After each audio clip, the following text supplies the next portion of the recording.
আমার আমার এখানেই ভালো থাকছে। আমার স্বাধীন ব্যবসা, কেউ কিছু বললে দুদিন খাটলাম, না খাটলাম চললো, যা হলো হলো। সেখানে গেলে পরের কাজ করতে হবে, পরের অধীনে কাজ করতে হবে। নমস্কার বন্ধুরা, সুন্দরবন লাইভ চ্যানেলে আপনাদের স্বাগত জানাই। আমরা আমাদের চ্যানেলের মাধ্যমে ধারাবাহিকভাবে তুলে ধরার চেষ্টা করছি সুন্দরবন ও সুন্দরবনে বসবাসকারী মানুষদের জীবন জীবিকা সম্পর্কে কিছু তথ্য, যা কেউ কখনো বলেনি।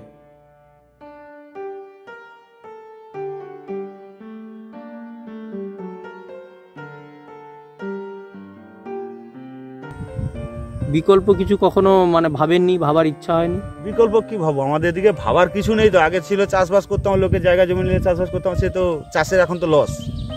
ওদিকে গেলে লস না হলেও মাথা মাছিয়ে আসে, কিন্তু চাষেই তো লস। চাষ করলে রোগ ধরবে, তারপর সবজির দাম থাকে না। আর ওদিকে গেলে সে যাই কম হোক বেশি হোক না, কিছু না পাবো। তারপরে লোকের জায়গায় চাষ করা তাকে একটা আগাম টাকা হোক বা টাকা পয়সা তো দিয়ে করতেই হয়।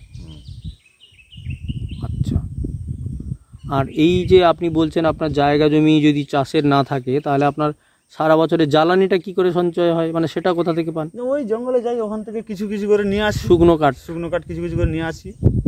আচ্ছা, আর চাল কি সবটাই কেনা, না কিছুটা আপনার রেশন থেকে চলে যায়? রেশনের চালটা আছে, আর কিছুটা বাড়ির চাল হলে হয়ে যায়। বাড়ির চাল শুধু কেনা, কারণ আপনার তো চাষ নেই বললেন। ওই যেটুকুটা আছে ওইটুকুর মধ্যে আর রেশনের চালটা পাই, 5 জনের চালটা পাই, আইলার চালটা পাই। আচ্ছা, আইলার একটা চাল পান, তাতে মোটামুটি চলে যায়, তাই তো? আর বাকি সবজি টবজি এমন কিছু বোধহয় বানাতে পারেন না, সেটা অনেকটা কিনতে হয়। আচ্ছা, এইবারে আপনারা যে এটা বলুন, এই 4-5 মাসের মধ্যে ধরুন আপনারা যখন যান নদীতে, তখন বাড়িতে 1-2 জন থাকে, বাকি আপনারা সবাই বোধহয় নদীতেই থাকেন, তাই তো?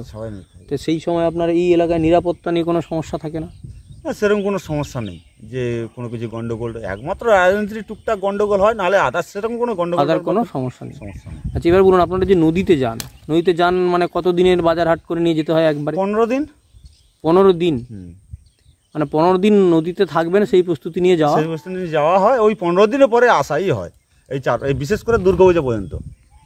আচ্ছা, কিন্তু এমন তো কখনো হয়েছে যে তার মাঝখানে ভালো কাঁকড়া হয়েছে, সেটার জন্য ব্যবসায়ী গিয়ে নিয়ে চলে আসে? আচ্ছা, আপনাদের আসতে হয় না, মাঝখানে যা লাগে ব্যবসায়ী তার সবকিছু দিয়ে আসে। তবে ওয়েদার খারাপ থাকলে চলে আসতে হয়, বা আবার একদম না হলে তখন বেকার বসে বসে তো লাভ নেই, চালানি নষ্ট করে বাড়ি চলে আসে। সেটা আপনারা যারা আছেন তারা মিলে সিদ্ধান্ত নেন, সবাই মিলে সিদ্ধান্ত করেন। একটা সিস্টেম কি, আপনারা 15 দিন গেলেন, কিছু দিনের বাজার হাট করে নিয়ে গেলেন, খাবার জল নিয়ে গেলেন, আবার 6-7 দিনের মাথায় একটা নৌকো, অন্য নৌকো যাবে, ব্যবসায়ী নৌকো যায়, সে যাবে, আপনাদের যেগুলো সঞ্চয় হয়েছে কাঁকড়া হোক মাছ হোক সেটা নিয়ে চলে আসে। আবার যেগুলো লাগে আমাদের হাট বাজার যা লাগবে, হাট বাজার খাবার জল যা লাগবে তো দিয়ে আসবে। আচ্ছা, আবার আপনারা থেকে গেলেন, আবার বাকি আবার শেষের দিকে আবার বাড়ি ফেরা, এভাবেই চলে। এভাবে বহু নৌকো তাহলে এবারে যায়? বহু নৌকো আছে। আচ্ছা, এবার ওই যে যান, আপনারা যে জায়গায় যান, সেটা মোটামুটি আপনার এখান থেকে কত সময় লাগে?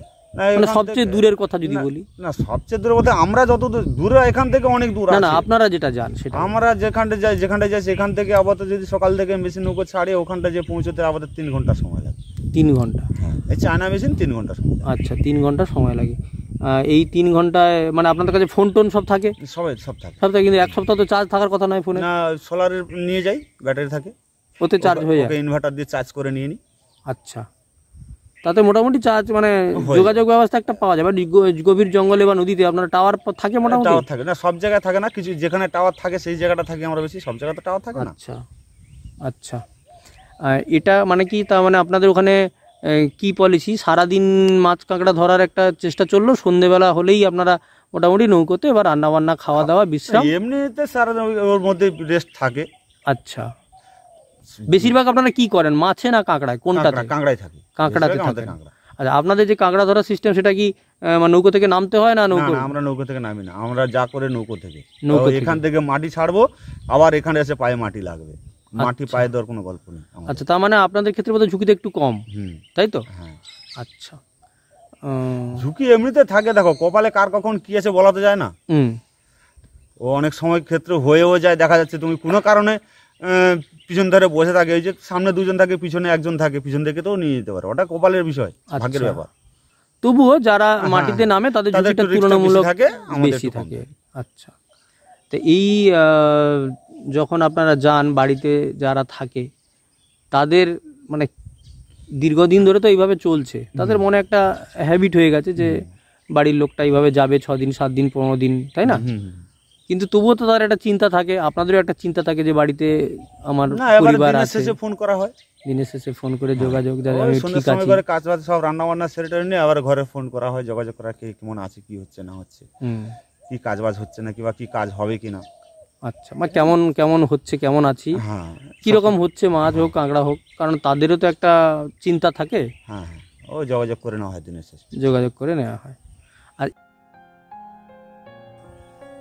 কিন্তু আপনাদের বয়সী অনেক মানুষ তো বাইরে চলে যায় পরিবার নিয়ে, দিল্লি, কলকাতা, কেরালা, তো তারা আবার তো ভোটের সময় বোধহয় অনেকে ফিরে টিরে আসে। আসে, অনেকে চলে যায়, অনেকে কি আসে। তাদের অভিজ্ঞতা শুনে আপনার কি মনে হয়েছে, তারা ভালো আছে নাকি আপনারা এখানে ভালো থাকছেন? কোনটা? আমরা এখানেই ভালো থাকছি, আমার স্বাধীন ব্যবসা, কেউ কিছু বললে 2 দিন খাটলাম, না খাটলাম চললে যা হলো হলো, সেখানে গেলে পরের কাজ করতে হবে, পরের অধীনে কাজ করা, পরের অধীনে কাজ করতে হবে, যতক্ষণ কাজ ততক্ষণ চলে, যতক্ষণ কাজ করো ততক্ষণ চলবে।